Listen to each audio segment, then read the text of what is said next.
Hi, I'm Ellen McCauley. I'm at Pray It Off in Syracuse, New York.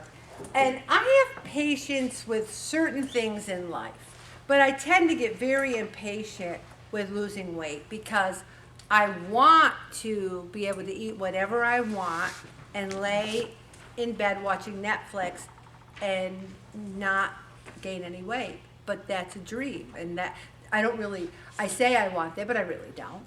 What I really have to understand is any change takes time. And you might say, well, Ellen, you've been doing this since January of 2008. Not really. I've been doing it since I was 13 years old. I've been struggling with my weight my entire life. And the funny part is, I don't quite see it as much of a struggle anymore as I see it as a journey. And in some of my journey, I really got on the wrong road. I'm like, oh, I'm over here during the pandemic. Oh, the Pray It Off group started again.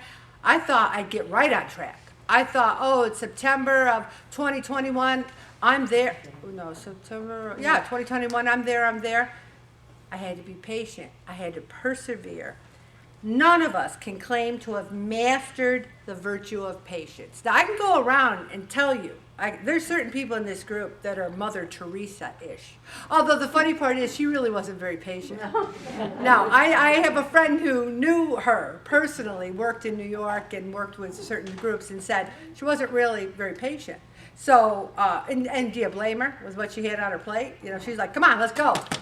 We got stuff to do here to save people's lives. But by your patience, you will save your souls. And I like this one. Lord, give me patience and give it to me right now. Maybe this has been your prayer, make me at my goal weight and give it to me right now so that I can hurry up and eat all those Easter bunnies and Cadbury eggs.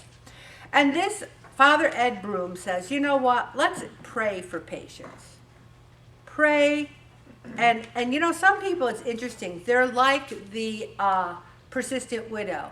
They put the same prayer in there, like every week just about.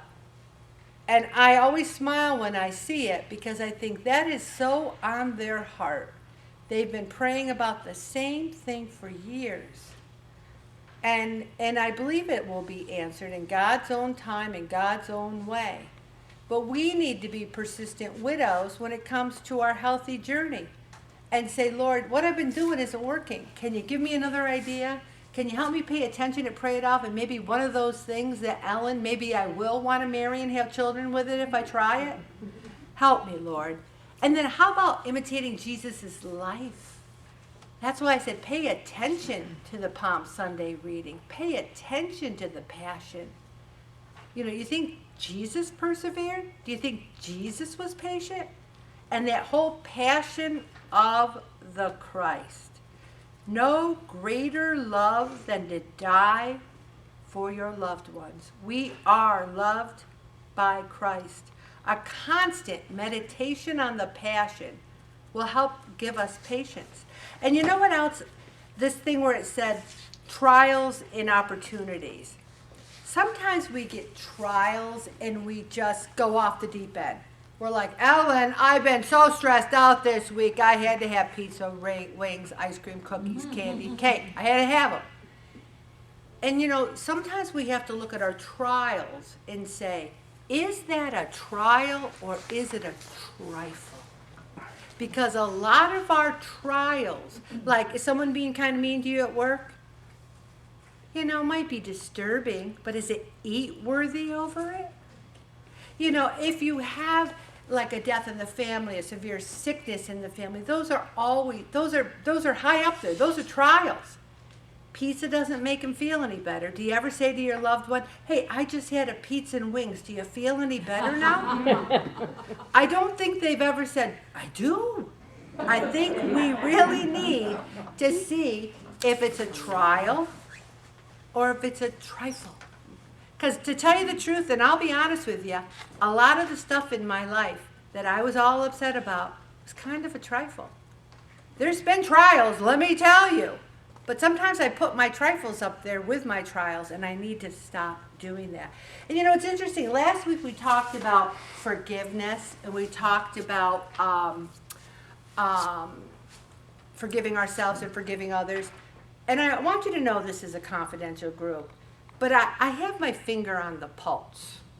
And I know what a lot of people are saying and feeling. And it was very surprising to me to hear that there's still a lot of people in the group, even after we talked about forgiveness, that have people in your lives that you sat in small group and said, I will never forgive them.